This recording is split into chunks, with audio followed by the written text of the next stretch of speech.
안녕하세요. 청취자 여러분 반갑습니다. 이상희의 칼럼 읽어주는 남자입니다.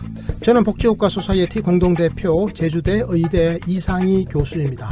나와주신 분들 소개합니다. 먼저 버터 인사하세요. 네, 요즘 들어 부끄러움이 늘어나고 있는 버터 서정입니다. 네, 그렇군요. 이번에는 마차 소개합니다. 안녕하세요. 부끄러움 없는 마차입니다. 네, 그렇군요. 지난 8월 17일 발표된 충격적인 고용지표의 원인을 놓고 의견이 분분합니다. 보수 야당과 보수 언론에선 현 정부의 소득주도 성장 정책의 부작용이다 이렇게 말하면서 적극적으로 이것을 폐기하라고 주장하고 있습니다. 그러나 제대로 된 해법을 내놓으려면 원인 진단부터 제대로 해야 할 것 같습니다. 그래서 오늘 저희 이 칼럼에서는 바로 이 주제를 알기 쉽고 친절하게 다루어 보겠습니다. 때마침 한겨레 신문에서 유익한 칼럼 하나가 나왔습니다. 이 칼럼을 버터가 듣기 좋은 목소리로 읽어드립니다. 버터 부탁합니다. 네, 한겨레 신문 8월 20일자 박현 콘텐츠 제2부문장의 칼럼입니다. 제목은 고용 충격의 진짜 원인인데요. 제가 읽어드리겠습니다. 우선 지표를 보면 제조업 일자리 감소와 건설업 일자리 증가 둔화, 인구구조 변화, 폭염, 자영업 구조조정 등이 두드러진 특징이라고 볼 수 있다. 첫째, 제조업 취업자는 지난해 7월 말에는 4만 7천 명이 줄었는데 올해 7월에는 무려 12만 7천 명이나 감소했다. 건설업 취업자는 지난해 7월 10만 5천 명 증가한 데 반해 올해 7월에는 3만 7천 명 증가에 그쳤다. 둘째, 15살 이상 인구 증가폭은 지난해 7월 31만 9천 명에서 올해 7월 24만 1,000명으로 크게 둔화됐다. 셋째, 재난 수준의 폭염이 영세 자영업과 현장 노무직, 노인층 등의 경제 활동을 심각하게 위축시킨 것으로 보인다. 마지막으로 영세 자영업자가 많이 포진한 도소매업과 음식점, 숙박업 취업자 감소폭은 지난해 7월 3만 6천 명에서 올해 7월에는 8만 명으로 크게 확대됐다. 이 업종의 부진은 중국의 사드 보복과 폭염, 최저임금 인상 영향 등이 복합적으로 작용한 것으로 추정된다. 지금 고용 충격이 굉장히 심각합니다. 지난해만 하더라도 이 전년 동월 대비 취업자 이 증가 수가 말이죠. 30만 명 선이었습니다. 그런데 최근 몇 달 사이에는요. 10만 명 선으로 이게 뚝 떨어졌어요. 7월 달에는 10만 명이 아니라 엄청나게 감소했습니다. 마차 대충 몇 명 정도 취업자 수가 증가했는지. 그러니까 7월 달에 전년 7월 달 대비 올해 7월 달은 취업자 수가 대충 몇 명이나 증가했는지 혹시 기억납니까? 5천 명이요? 그렇습니다. 5천 명 증가했어요. 대통령이요. 이 소리 듣고는 충격을 받아버렸습니다. 저도 되게 놀랐어요. 이 통계 조작된 거 아닌가? 네. 이런 의심을 했죠. 네. 통계가 잘못 계산한 건 아닐까? 계산 잘못한 거 아닌가? 네. 어떻게 30만 명이 아니고 왜 그것도 또 10만 명도 아니고 10,000명도 아니고 왜 5천 명이냐고 갑자기. 네. 그러니까 의안이 벙벙해진 겁니다. 사실은. 네. 그래서 모든 언론이요. 타이틀을 고용 충격. 진짜로 고용이 충격에 빠진 거죠. 이렇게 타이틀을 뽑았습니다. 더불어민주당, 청와대, 정부 다들 난리가 났죠. 그래서 휴일이었는데 지난 19일 날 말입니다. 오후에 당정청 회의를 긴급하게 소집했다고 해요. 고용 충격에 총력 대응하기 위해서 모인 거죠. 사정이 굉장히 다급해진 겁니다. 자, 이 고용 충격의 진짜 원인이 뭔지를 지금 알아볼 텐데요. 자, 버터가 읽어주신 박현 컨텐츠 2부문장의 칼럼, 한겨레 신문 8월 20일자 칼럼인데요. 고용 충격의 원인을 이렇게 보고 있습니다. 그러니까 고용 충격의 실태죠. 실태를 하나 따져보는데요. 첫 번째로 제조업 취업자가 뚝 떨어진 겁니다. 12만 7천 명이 줄었잖아요. 그렇죠? 올해 7월에 12만 7천 명이 줄어버렸습니다. 엄청난 숫자입니다. 네. 그러니까 작년 7월하고 올해 7월을 비교해 보니까 네. 제조업 종사자가 제조업에 취업한 사람이 작년에 비해서 올해는 12만 7천 명이 줄어들었더라 이 말이에요. 굉장한 숫자죠. 네. 그렇습니다. 또 건설업 취업자는요. 이게 작년에는 한 10만 명 넘게 증가했어요. 오히려 증가했단 말이죠. 근데 올해는 한 3만 7천 명 증가하는데 그친 거죠. 증가 폭이 뚝 떨어진 거죠. 네. 그러니까 작년하고 다 비교해 보는 겁니다. 그러니까 제조업 취업자 수는 작년에 줄어든 것보다 훨씬 더 많이 줄어들어 버렸고, 건설업 취업자는 증가 폭이 작년보다 뚝 떨어져 버렸고, 그리고 실질적으로 취업자 수는 지금 제조업과 건설업에서 다 줄어든 거죠. 문제 무슨 말인지 이해가 가시죠? 네. 고용 충격의 두 번째 이유는 경제활동 인구 증가 폭이 둔화됐다라고 하는 건데요. 작년에는 7월 달에 31만 9천 명이 늘어났어요. 그러니까 15세부터 65세까지 이 인구가 작년 7월에는 31만 9천 명이 증가했는데 올해 7월에는 24만 1천 명이 증가한 겁니다. 증가 폭이 둔화된 거죠. 확실히 많이 둔화됐네요. 그렇죠. 그죠? 많이 둔화됐죠? 네, 인구가 점점 감소하고 있다는 거를 그냥 여실히 보여주는 것 같아요. 그런 겁니다. 전년 대비 감소하고 있는 거죠. 네. 자, 셋째, 재난 수준의 폭염. 이것도 사실은 고용 충격의 하나의 이유다 이렇게 보는 건데요. 그러니까 폭염이 심하면 이제 이 취업자 수가 줄어든다 이거죠. 네, 올해는 정말 심했죠. 그러니까 현장 일이 취소가 돼 버리죠. 그렇군요. 그죠? 네. 부터 현장 노무직. 예? 네. 그리고 어르신들은 몸이 취약하기 때문에 이런 날은 일하러 못 가버리니까. 네. 네. 또 노인청에서 또 경제 활동을 하시는 분들이 줄어들죠. 네. 어느 취업자가. 정도냐면요. 한강 주변에 그 고수부지, 한강 뭐라 그러죠? 둔치라 그러죠. 거기에 이제 공원들이 많은데 거기서 이제 저녁 때 가면은 오토바이들이 쫙 서 있어갖고 배달을 하거든요. 근데 너무 더우니까 한강 그 둔치에 사람들이 안 나옵니다. 장사가 그러니까 안 됩니다. 그래서 그 장사하고 음식 배달하고 하시는 분들의 일자리가 없어져 버렸군요. 뭐 일자리로 그 정도로 여름에 폭염의 영향이 엄청나게 컸다라는 거죠. 자, 재난 수준의 폭염이 영세 자영업자와 현장 노무직 그리고 노인청의 경제 활동을 심각하게 위축시켰기 때문에 취업자 수가 줄어들었다 이렇게 보는 거고요. 네 번째입니다. 자영업자가 충격을 많이 받았네요. 특히 도소매업이라든지 음식, 숙박업 이 부분이 주로 영세 자영업이거든요. 영세성이 큰데 여기서 취업자 감소 폭이 굉장히 커졌습니다. 작년 7월에는 전년 대비 3만 6천 명의 취업자가 줄어들었거든요. 사실 이 분야는 취약한 분야라서 해마다 취업자 수가 줄어드는 분야예요. 작년 7월에는 3만 6천 명이 줄어들었는데 올해 7월에는 8만 명이나 줄어들었습니다. 그러니까 취업자 감소 폭이 굉장히 늘어났죠. 이것도 엄청 크네요. 엄청 크죠. 네. 작년에는 3만 6천 명이 줄어들었는데 올해는 8만 명이 줄어들었으니까 여기서만 해도 한 4만 4천 명 정도가 더 줄어든 거죠. 그만큼 이제 실업이 생긴 걸로 봐야 되겠죠. 그러면 영세 자영업자 부문, 도소매업이라든지 음식 숙박업이 이렇게 부진하게 된 이유가 뭐냐? 부진의 이유? 폭염, 그죠? 네. 폭염도 장사 안 되잖아요. 폭염이. 그렇죠. 네. 그리고 또 중국의 사드 보복의 여파가 아직도 남아 있죠. 그리고 부분적이긴 하겠지만 최저임금 인상의 영향도 일부 있을 것이다. 그러니까 최저임금이 높아지니까 이걸 견디지 못한 일부 영세 자영업자들이 그 문을 닫는다라든지 이렇게 해가지고 취업을 포기해버린 상태. 그리고 또 해고해버리니까 아르바이트를 그렇죠. 일자리가 없어져 버리니까 이런 경우도 아마 부분적으로 있었을 것이다. 그래서 이 모든 것들이 지금 복합적으로 작용해가지고 이 고용 충격이 왔다.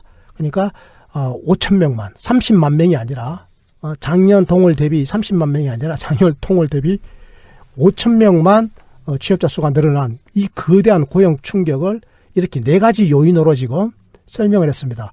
자, 다시 한번 정리해 볼까요? 버터 어떻습니까? 버터 정리해 봅니다. 자, 첫 번째 고용 충격의 첫 번째 요인을 뭐라고 이야기했습니까? 네, 첫 번째 이유는 이제 제조업 취업자하고 건설업 취업자가 크게 안 좋아진 거. 두 번째는요.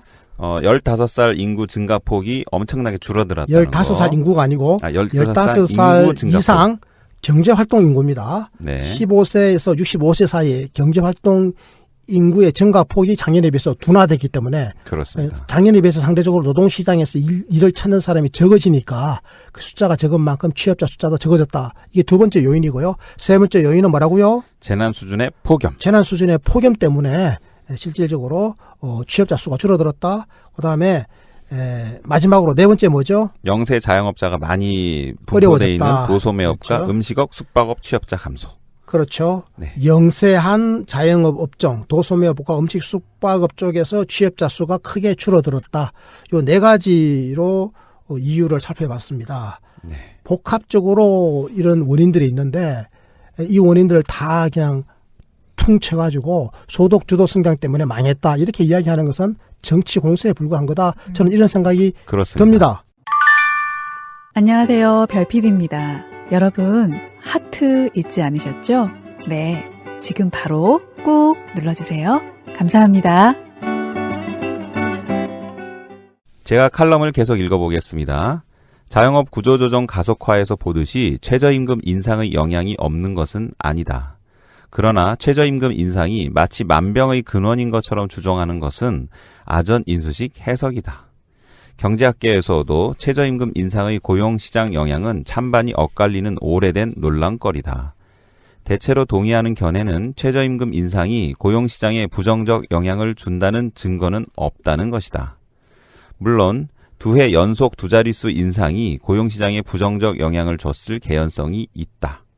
다만 현재까지 뚜렷한 증거는 보이지 않는다. 예컨대 최저임금 대상 노동자를 고용하고 있을 것으로 추정되는 고용원 있는 자영업자는 올해 7월에 오히려 7만 2천 명이 늘었다.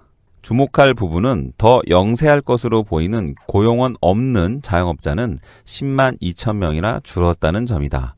그 이유를 정확히 따져볼 필요가 있다.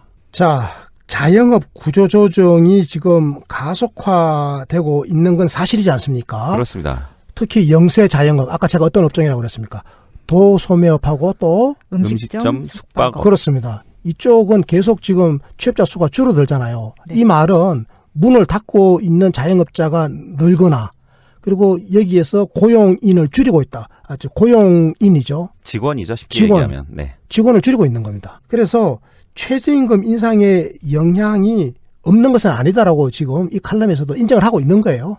최저임금 인상 탓도 일부 있는 것은 사실이다. 그러나 최저임금 인상이 마치 이 모든 것의 근원이다. 이렇게 해석하는 것은 잘못됐다. 이렇게 보는 겁니다.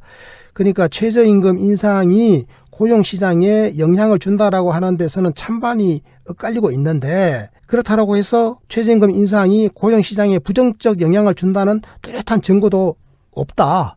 부분적으로 뭐 일부 영향은 있겠지만 이것은 결정적으로 중요한 건 아니다. 지금 이렇게 이야기를 하고 있습니다. 그런데 우리 지금 문재인 정부에 들어와가지고는 두 해 연속으로 두 자릿수의 그 최저임금을 인상했지 않습니까? 네. 그러니까 고용시장에 좀 부정적 영향을 줘서 가능성은 있는 것 같아요. 이 네. 칼럼도 지금 그렇게 보고 있습니다. 네. 두 해 연속 두 자릿수로 인상했으니 아마 고용에 영향을 좀 줬을 것이다. 이렇게 보고 있는 겁니다. 다만 확실한 것은 현재까지는 그렇다라고 하는 뚜렷한 증거는 아직 없다. 이렇게 지금 결론을 내리고 있습니다. 자, 이게요. 지금 예를 이렇게 드러났습니다. 그러면 왜 현재까지 뚜렷한 증거는 없냐?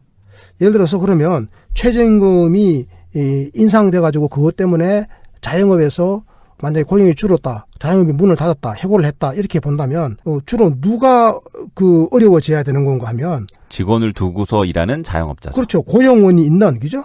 고용원 이게 지금 직원이잖아요. 네. 고용원 종업원입니다. 종업원이 있는 자영업자가 어려워져야 되잖아요. 그런데 오히려 여기에서는요. 올해 7월에 작년에 비해서 7만 2천 명 취업자 수가 늘었어요. 오히려 늘었다는 거는 이게 네. 정말 주목해야 될 숫자인 것 같거든요. 근데 오히려 고용원 없는 자영원이 10만 2천 명이 줄었다고 했는데 제가 생각했을 때는 네. 고용원 없는 자영업자가 후에 고용하게 되면서 네. 고용원이 있는 자영업자로 변신하게 된 건 아닐까요? 그 가능성은 없습니다. 왜냐하면 그래요? 전체 통계를 보면 이 자영업 수 자체가 줄어들고 있거든요. 매년. 문을 닫고 있습니다. 그러니까 고용은 없는 자영업자가 10만 2천 명 줄었다고 그랬잖아요. 네. 이 사람들은 실제로 문을 닫은 겁니다. 그렇군요. 문을 닫은 거고요. 그리고 고용원이 있는 자영업에서는 오히려 고용원 숫자가 늘어나요.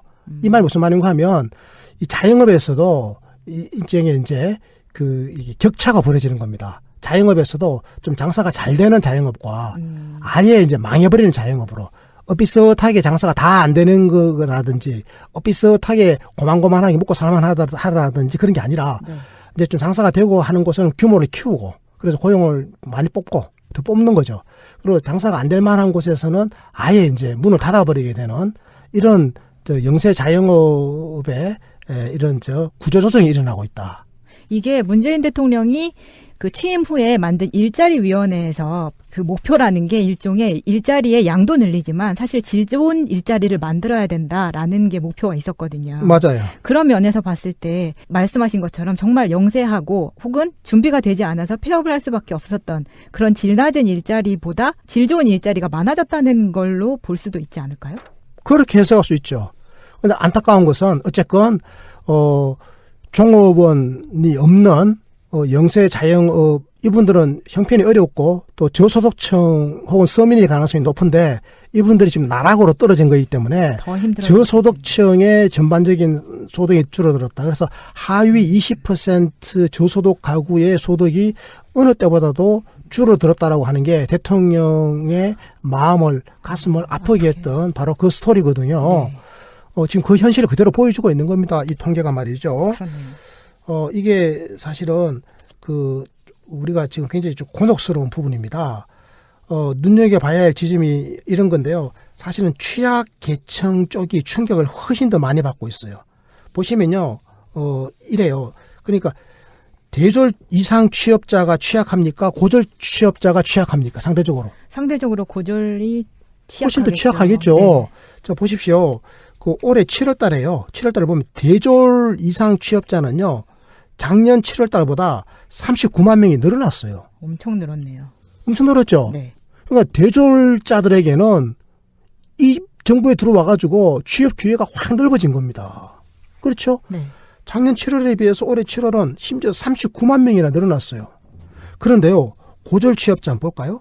고졸 취업자들은요, 작년 7월 달에 비해서 올해 7월 달에 28만 8천 명이 줄었습니다. 28만 8천 명이 늘었어도 사실 대졸에 비해서 조금 늘어난 거다라고 비판받을 수 있는 부분인데 오히려 이만큼이 줄었다는 게 굉장히 놀라운 수준이에요. 이 지금 노동시장에 있어서 지금 소득 계층별 내지는 학력 계층별 이 거대한 격차가 나타난 거죠. 이 바로 격차 사회죠. 네. 양극화가 심해진 거잖아요. 네. 더 심해요. 대졸자들은 취업이 더 잘 되고 고졸자들은 지금 그렇잖아도 어려운데 취업이 더 안 된 거죠. 이런 상황이 나타났습니다. 그리고요, 이게 또 일자리의 성격을 또 보면 뚜렷하게 드러납니다. 실제로 주로 고졸자들이 가는 곳이 어딥니까? 기능직 아닙니까? 네. 또 기계 조작이라든지 단순 노무직 이곳에 많이 가겠죠. 네. 그러니까 학력 수준이 낮은 사람들은 기능직, 기계 조작, 단순 노무직에 많이 가는데 이 분야의 일자리는요, 작년보다 올해는 21만 9천 명이 줄었어요. 21만 9천 개나 줄었다고 일자리가. 그런데요, 관리직이나 전문직 같은데 주로 누가 갑니까? 대졸이나 대학원 졸업한 사람들이 가는 곳 아닙니까? 네. 이 일자리는요, 13만 8천 명 늘어났습니다. 그러니까 이게 지금 거대한 양극화죠? 이게 정리를 해보면 대졸 그리고 전문직은 취업이 늘었는데 고졸의 단순직은 줄어들었다는 부분이거든요. 그렇죠. 그렇습니다. 자, 버터 계속 한번 진도 나가봅시다. 네, 계속 읽어보겠습니다. 최근의 고용 부진은 우리 경제에 누적된 구조적 문제들이 폭발하기 시작했음을 보여준다. 제조업 부진은 재벌의 불투명한 지배구조와 과잉투자, 정경유착, 중국의 추격 등으로 기존 대기업 위주 산업 경쟁력이 근본적으로 약화된 데 기인한다. 자동차 산업은 올해 1월에서 7월 생산은 8.8%, 수출은 9%나 감소했고 조선업 부진은 몇 년째 계속되고 있다. 생산 가능 인구 감소는 잘못된 인구 정책과 미흡한 사회보장, 저임금 과로 노동 등이 누적된 결과물이다. 자영업 구조조정도 외환위기 이후 대규모 실업자들이 생계형 자영업자로 몰려들면서 발생한 공급 과잉 탓이 크다. 그러니까 최근에 이 고용 부진, 이 고용의 충격 아니겠습니까? 네. 이것의 이유가 어디 있냐 이거죠. 이 이유에 대해서 이해찬 의원께서 오늘 아주 재밌는 발언을 하셨습니다. 이해찬 의원이 뭐라고 말씀하셨는가 하면 이게 전부 다 그 지난 정권 탓이다 이렇게 말씀하셨거든요. 정답이죠, 사실. 그러니까 상당 부분 정답입니다. 그러니까 여기에 대해서 의견이 쫙 갈려요. 진보 정당들 있죠. 정의당 이런 데서는 이해찬 의원 말이 맞다. 네. 확실히 그런 부분이 있다. 그리고 민주당 의원들도 당연히 그거 과거에 적폐가 누적돼서 그렇다. 이렇게 이야기를 하고 있고요. 반면에 보수 진영이라든지 보수 언론, 그리고 특히 이제 자유한국당에서는 정권을 잡았으면 책임을 지고 잘할 생각을 해야지. 자기네들이 잘못하면 전부 다 전 정권 탓으로 돌려버리는 이거 아주 나쁜 행태다. 이렇게 또 비판했고요. 입장이 이제 갈렸죠. 자, 버터 이 칼럼의 저자가 누구시라고요? 박현이라는 분입니다. 네, 박현 기자님이시죠. 이분은 이 칼럼에서 고용 부진의 원인을 이렇게 이야기합니다. 우리 경제에 누적된 구조적 문제들이 폭발하기 시작한 것. 그러니까 이분은 이해찬 의원하고 맥락을 같이 하는 거죠. 네. 네, 고용 부진의 원인은 바로 과거 정부에서 오랫동안 누적되어 온 경제적 적폐가 고용 부진을 낳았다. 이렇게 보고 있는 겁니다. 그렇습니다. 자, 고용 부진을요, 이분이 하나하나 지금 따지고 있습니다. 네. 첫 번째, 제조업이 부진한 거요. 제조업이 왜 부진하냐? 왜 부진하다고 그랬습니까? 마차. 재벌의 불투명한 지배구조, 그리고 과잉 투자, 정경 유착, 중국의 추격 등입니다. 그래서 기존 대기업 위주의 산업 경쟁력이 근본적으로 약화됐다. 그래서 우리나라 대기업 중심의 산업이 경쟁력이 근본적으로 약화됐기 때문에 고용이 줄었다. 즉 취업자 수가 줄었다. 고용 충격이 왔다. 이렇게 해석하는 겁니다. 네. 그러니까 이 누구 탓이라고요? 제조업 부진은 누구 탓이다? 재벌 탓이다. 그리고 재벌이 불투명한 지배구조를 가지고 막 엉터리로 투자하면서 최순실 등등과 짝짝해가지고 정경유착이나 벌이고 이런 탓에 중국이 막 추격해왔지 않느냐. 그러니까 과거 정부 탓이 있다. 이렇게 이야기하는 거거든요. 네. 이거는 이해찬 의원이나 이 민주당 그리고 정의당 등의 범진보 진영의 인식과 어느 정도 좀 맥락을 같이 하는 거죠. 제조업 부진에서 자동차 산업이요. 그래서 올해 1월에서 7월 사이에 생산이 8.8% 줄어들었대요. 수출은 9% 줄어들었습니다. 그러니까 자동차 산업 수출이 이렇게 어려워진 것도 결과적으로는 이 제조업의 부진인데 이것도 역시 재벌 탓이다. 이렇게 이야기하고 있고요. 조선업 부진, 이것도 제조업 부진이잖아요. 이게 몇 년째 계속되고 있는 것, 이것도 역시 재벌의 불투명한 지배구조, 정경유착, 뭐 이런 거 탓이고, 게다가 또 중국이 추격해오고 이건 탓도 있다. 이렇게 이야기했고요. 자, 그래서 저희들이 지금까지 제조업의 부진을 이제 살펴봤고요. 두 번째, 고용 충격의 이유, 뭐라고 보고 있습니까? 생산 가능 인구의 감소 아니겠습니까? 아까 감소한 거 봤죠? 네. 그래서, 근데 생산 가능 인구가 왜 감소했냐? 그러니까 이게 뭐 저출산 탓이잖아요. 네, 그렇죠. 그렇습니다. 역대 정부가 뭘 잘못했으니까 우리 국민들이 애를 안 낳은 거 아니냐 이런 이야기입니다. 그럼 역대 정부가 뭘 잘못했기 때문에 애를 안 낳았냐? 인구 정책이 잘못됐다. 그 다음에 사회 보장이 지나치게 미흡했다. 복지가 부실하니까 애를 잘 안 낳았다. 그렇죠. 그 다음에 저임금과 과로 노동을 시키니까 뭐 결혼을 할 수가 있나, 뭐 집에 갈 수가 있나, 이래서 애를 못 낳았다. 좀 이런 이야기를 하고 싶은 겁니다. 네. 이런 것들이 다 누적돼가지고 결과적으로는 저출산이 생겼고 생산 가능 인구가 지금 감소하기 시작했다. 이것도 역시 과거 정부 탓이다. 이런 이유를 지금 다룰 수 있을 것 같고요. 지금 이 칼럼이 이제 그런 논조를 갖고 있다라는 거고요. 그다음에 세 번째, 자영업의 구조조정. 사실 이것도 왜 그러면 자영업이 이렇게 과밀해졌냐 이거죠. 과당 경쟁을 벌이게 된 이유가 뭐냐. 이게 일자리가 없어서 그런 거 아니냐. 일자리가 없으니까 생계형 자영업자들이 많이 생겨나다 보니까 우리나라는 전체 취업자 중에서 자영업자의 비중이 25.5%나 돼가지고 OECD 평균 15%를 압도하고 주요 선진국의 10% 내외보다 훨씬 더 많게 된 거 아니냐. 그러니까 주요 선진국에 비해서 우리가 자영업자의 비중이 2.5배나 된단 말이에요. 2.5배. 얼마나 많아요?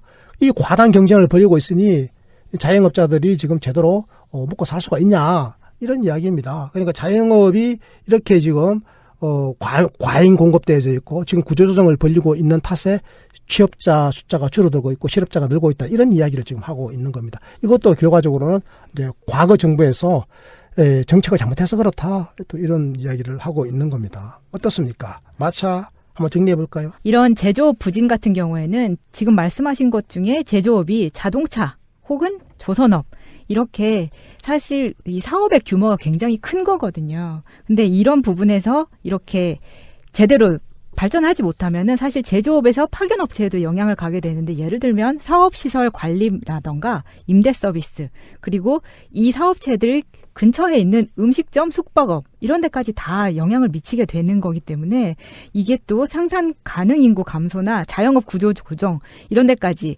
그러니까 일자리가 줄어들면서 창업을 할 수밖에 없고 이 창업하는 인구들이 창업에 대한 제대로 된 준비 없이 혹은 프랜차이즈에 그냥 너무 의존하거나 이러면서 이와 같은 총체적 난국이 계속해서 누적될 수밖에 없었던 것 같습니다. 그러니까 마차 말씀은 지금 박현 기자가 칼럼에서 언급한 우리 지금 고용 충격, 고용 부진이 온 이유 중에서 그 제조업 부진이라고 하는 것이 네. 굉장히 중요한 근본적인 이유 중에 하나다 이거죠. 네. 제조업이 전반적으로 부진하다 보면 전체적으로 뭐 살기가 힘들어지고 실업이 늘게 되고 뭐 이렇게 되면 사람들이 별로 행복하지가 않고 이렇게 되면 저출산으로 이어질 가능성도 커지고 자영업자들도 장사가 잘 안 되고 뭐 이런 면도 있지 않냐. 일자리가 없어지는 거니까 그렇죠. 자영업이 과당 경쟁으로 내몰리게 되고 네. 다 연관되어 있다 이런 거죠. 네. 그러니까 세상 일이 이렇게 다 연관되어 있는 건 맞아요. 네. 전 정부의 혜택을 정말 많이 받았던 것들이 오히려 재벌들이었잖아요. 그런데 맞아요. 그들이 또 낙수 효과를 강조하면서 했었지만 사실 낙수 효과의 그 효과는 미비했기 때문이죠. 네, 그렇습니다. 자, 박현 기자의 칼럼인데요. 한겨레 신문 8월 20일자 칼럼의 결론 부분을 마차가 읽어주시겠습니까? 네. 현 정부는 소득주도 성장이라는 새로운 경제 패러다임의 방향은 제대로 제시했으나 그 실행에는 한계를 드러내고 있다. 무엇보다도 적극적인 재정 확대를 통해 사회 안전망을 강화하고 경기에 활력을 불어넣어야 하는데 그러지 못했다. 기획재정부는 엉터리 세수 추계를 통한 초과세수로 오히려 긴축 재정을 펴는 우를 범했다. 지금이라도 복지 재원은 증세를 통해 마련하고 필요한 사회 간접 자본 투자는 이어가야 한다. 자영업 구조 조정의 연착륙에도 나서야 한다. 생계를 지원하거나 직업 재교육, 사회 서비스업 확대 등을 통해 새로 노동시장에 진입할 수 있게 해줘야 한다. 자, 버터 박현 기자님은 좀 현 정부의 소득주도 성장에 대해서 어떻게 생각하시는 것 같아요? 계속 긍정적으로 생각하고 밀고 나가야 된다고 보는 거죠. 그러니까 이 새로운 경제 패러다임이다라고 주장하고 계시는 겁니다. 그렇습니다. 맞죠? 네네. 네. 마차 어때요? 소득주도 성장. 저는 소득주도 성장이 단기간에 이루어지는 게 아니기 때문에 지금 1년 남짓한 시간에 이 기자님이 말씀하신 대로 방향이 제대로 되어 있다면 좀 더 기다려봐야 효과가 날 것 같습니다. 아니 소득주도 성장이라는 정책 자체가 1년에 된다는 건 말도 안 되는 소리라고 저는 생각합니다. 네. 뭐 장기적인 플랜이죠. 녹용을 하루 먹었다고 그 다음날 힘 세지는 게 아니지 않습니까? 아, 그렇습니까? 네. 그러니까 소득주도 성장이 녹용이군요. 네. 그래서 이 5천만이 다 효과를 보려면 네. 인내심도 필요한 거죠. 자, 그러니까 이 칼럼에서는 소득주도 성장이라고 하는 것은 새로운 경제 패러다임이라고 간주하고 있는 거고 이런 방향은 옳다 이렇게 보고 있는 겁니다. 다만 무슨 문제가 있었다? 실행에 있어서 한계가 드러났다 이렇게 보는 겁니다. 그러면 이게 실행에 있어서 한계가 드러나 버렸으면 그럼 기다려도 효과가 안 나타나는 거 아니겠습니까? 마차 어떻게 생각해요? 그런데 방향이 제대로 제시됐기 때문에 실행은 한계를 드러냈으면 그 실행 방법을 조금 수정하면서 나가면 되지 않을까요? 그렇죠. 아, 영특한 말씀입니다. 바로 그거죠. 근데 지금 대통령께서도 이 실행에 있어서 문제가 있었다라고 말씀하셨어요. 왜냐하면 실행도 잘 됐으면 잘 될 조짐이 나타나야 되거든. 그리고 부작용은 또 최소화해야 되잖아요. 근데 지금 한 가지 확실한 것은 부작용이 지금 나타나고 있잖아요. 네. 이 부작용이 왜 나타났는지는 엄밀하게 구분하기는 어렵지만 국민들이 느끼기에 이 정부에서 경제정책을 뭔가 지금 잘못하고 있는 게 아닌가라고 하는 의구심을 갖고 있을 정도로 지금 그 여러 가지로 어려운 측면이 나타났고 이번에 고용 충격이 나타났으니까 이건 이제 일종의 부작용의 하나로 간주한다면 이건 실행에 문제가 있었다고 보는 건데 결과적으로 그러면 기다리기만 하면 정책의 방향이 옳기 때문에 뉴 패러다임의 긍정성 때문에 우리는 기다리기만 기다리면 무조건 좋은 효과가 나타날 것인가. 아무리 정책이 잘 그 취지가 좋고 그 정책의 방향이 옳다 하더라도 실행 전략이 만약에 엉성하다면 그 정책은 제대로 성과를 내기가 어려울 수도 있는 거 아니겠습니까? 지금 이 박현 기자님은 이 칼럼에서 그것을 지금 강조하고 있는 겁니다. 부터 그렇죠? 네. 그래요. 확실히 그렇습니다. 그래서 이분이요. 실행에는 한계를 드러내고 있다라고 딱 명시를 해버렸습니다. 그리고 그놈의 옛날 방식 있잖아요. 세금 깎아주고 임금 최대한 상승 안 하고요. 성공한 사례가 없지 않습니까? 자, 그래서 이렇게 근데 자꾸 이야기합니다. 그때로 좀 돌아가자고 하는지 그래요. 이해가 안 그래서 됩니다. 지금 마차부터 이렇게 이야기하고 있습니다. 무엇보다도 적극적인 재정 확대를 통해서 사회 안전망을 강화하고 경기에 활력을 불어넣어야 하는데 그러지 못했다. 이 잘못한 거를 실행의 한계를 지적하고 있는 겁니다. 이게 그동안에 제가 우리 사단법인 복지효과 소사이티에서 정말 목을 외치면서 네. 지난 몇 년 동안 주장해 왔던 건데 계속 반복해서 계속 반복해 왔던 건데 이거를요 안 들어줘요. 안 들어줘. 정말 너무 안타까워요. 지금 한겨레 신문이 지금에 왔어야 이제 우리 주장을 이렇게 글로 실어주고 있지 않습니까? 우리 주장을 옹호해주고 있는 거거든요. 그러니까 소득주도 성장은 정말로 건강하고도 복지효과의 길을 열 수 있는 제대로 된 거대한 그 패러다임의 전환입니다. 옳은 거예요. 소득주도 성장 정말 옳은 겁니다. 그럼 이걸 제대로 실행 전략을 세워야죠. 근데 실행 전략으로 내놓은 게 고작 그 최저임금 인상 정도예요.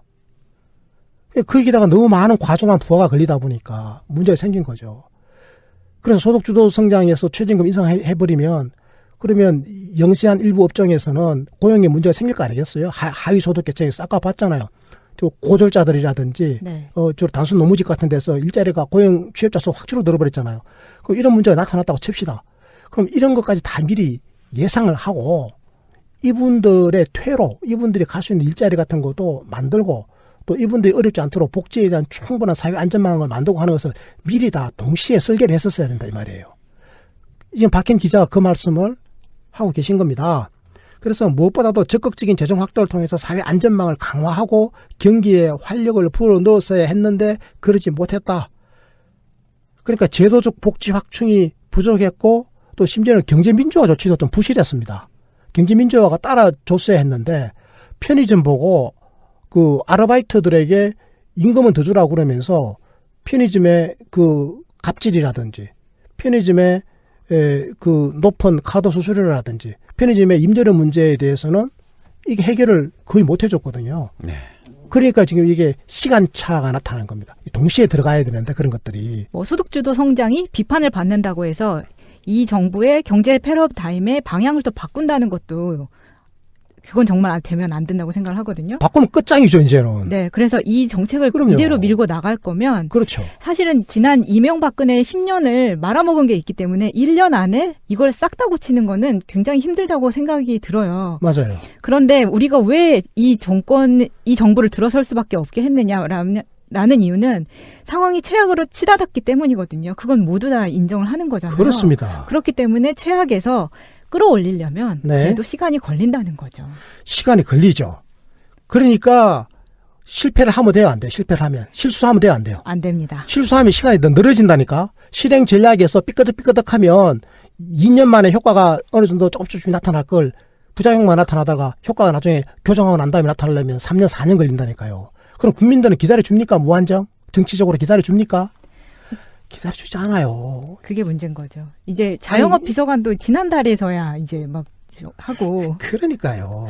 그게 바로 땜질식이라고 하는 겁니다. 문제 생기면 뭐 땜질하고 물론 뭐 땜질도 해야 되는데 근본적으로 실행 전략을 잘 세우고 실행 전략을 동시적으로 한치의 오차도 없이 로마 군단이 아주 체계적이고 조직적으로 진격해 들어가듯이 짝짝짝짝 이렇게 각자 역할을 잘 설정해 줘가지고 체계적으로 이렇게 실행 전략을 밀고 나갔어야 했고 이게 성공을 해야 그나마 시간을 압도적으로 단축시키고 국민의 지지를 받으면서 개혁을 성공시킬 수 있는데 그 과정이 좀 미흡했다, 뭐 상당히 실패했다. 이게 지금 이 박현 기자의 주장입니다. 심지어는요, 박현 기자가 이런 이야기까지 합니다. 기획재정부가요, 엉터리 세수 추계를 했대요. 왜? 초과 세수가 이렇게 많이 나오잖아요. 초과 세수라고 하는 것은 원래 정부가 예상했던 세수보다 더 많이 그쳤다 이 말이거든요. 네. 그러면 초과 세수라고 하는 것은 원래 적어야 돼요.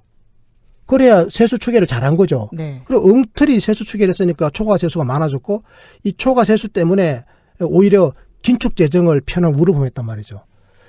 그러니까 원래 들어와야 될 것을 안 들어올 것으로 간주해 놓으면 세금이 적게 들어올 것으로 간주해 놓고는 예산을 편 거예요. 그러니까 이게 작은 정부가 되어버린 거란 말이죠. 그러니까 세수가 들어올 것을 다 간주해가지고 적극적으로 재정을 많이 편성해야 되는데 재정을 적게 편성해가지고 소극적인 재정 정책을 폈다 이런 비판도 지금 하고 있고요. 그러니까 이런 거죠. 지금이라도 복지 재원을 정세를 통해 마련하라 이겁니다. 정세를 하라 이거죠. 복지 재원 마련하라. 아주 진보적인 목소리입니다. 그리고 자영업 구조조정이 연착륙을 할 수 있도록 해야 되는데 지금 자영업 구조조정이 되고 있지 않습니까? 그러니까 고용원이 그러니까 종업원이 없는 자영업자 아주 영세한 자영업자들부터 지금 망하고 있잖아요. 네. 그럼 이분들 지금 망하면 어떻게 되는지 아세요? 저소득층으로 전락해버립니다. 가구 소득이 뚝 떨어져가지고요. 대통령의 가슴을 아프게 한다니까 이분들이. 그러면 이분들에게 어떻게 해줘야 되겠어? 당신 다시 자영업하라고 내몰아야 됩니까? 생계형 자영업하라고 내몰아야 돼요? 지원을 안정된 해줘요. 일자리를 줘야죠. 맞습니다. 보통 안정된 일자리를 줘야 됩니다. 그래서 이분이 지금 이렇게 이야기를 해요. 생계를 지원하고 직업 재교육을 시키고 그리고 사회 서비스업을 확대시켜서 이런 분야로 새롭게 취업할 수 있도록 그러니까 노동시장에 신규 진입할 수 있도록 국가가 적극적으로 도와라 이 말이에요. 이 도우려면 돈이 들어가야 안 들어가요. 이 돈이 들어간다고요. 이게 바로 정부의 재정정책이고 정부가 적극적으로 재정정책을 이렇게 펴려면 돈이 있어야 될 거 아니에요. 그러니까 네. 정세를 해야 되고 세수를 확대해야 된다 이런 주장을 지금 펴고 있는 겁니다. 자, 이 칼럼 이제 대충 정리를 해야 되겠는데요. 자, 마차 버터 정리의 리액션과 애드립 한번 들어봅시다. 저는 제 생각에는 이 지금 소득주도 성장을 정부가 하고 있는데 자꾸 다른 보수 언론에서 옛날의 방식을 자꾸 돌아가자라는 듯한 느낌을 자꾸 줘요. 근데 제발 제가 이렇게 질문하고 싶습니다. 그렇게 해갖고 성공한 사례가 있는지, 성공한 사례 없다면 지금 아직 시작한 지 1년밖에 안 됐으니까 좀 긍정적으로 봐서 좀 기다려줬으면 하는 마음입니다. 소득주도 성장을 비판하고 비난하면서 과거로 되돌아가자라고 하는 것은 경제정책에 있어 퇴행이다. 우리 지금 버터께서 이렇게 네, 말씀해 그렇습니다. 주셨습니다. 네, 그렇습니다. 존경하는 이 칼럼 청취자 여러분, 오늘 저희 방송 이쯤에서 마쳐야 되겠는데요. 어떠셨습니까? 고용 충격이 제조업의 부진, 자영업의 과잉, 저출산, 고령화와 같은 아주 복합적인 요인들에 의해서 비롯되었다라고 저희들이 말씀을 드렸는데요. 그렇다라고 한다면 우리의 대책 또한 종합적이고도 전략적이어야 한다 이런 생각이 듭니다. 이제라도 소득주도 성장의 핵심 기제를 올바르게 움켜쥐어야 하겠는데요. 그것은 바로 복지의 확충과 적극적 재정 전략입니다. 이것을 전면에 내세울 때라고 생각합니다. 이것으로 오늘 방송 마칩니다. 지인들에게 정치 많이 권해주시고요. 저희는 늘 최선을 다하겠습니다. 함께해 주셔서 고맙습니다.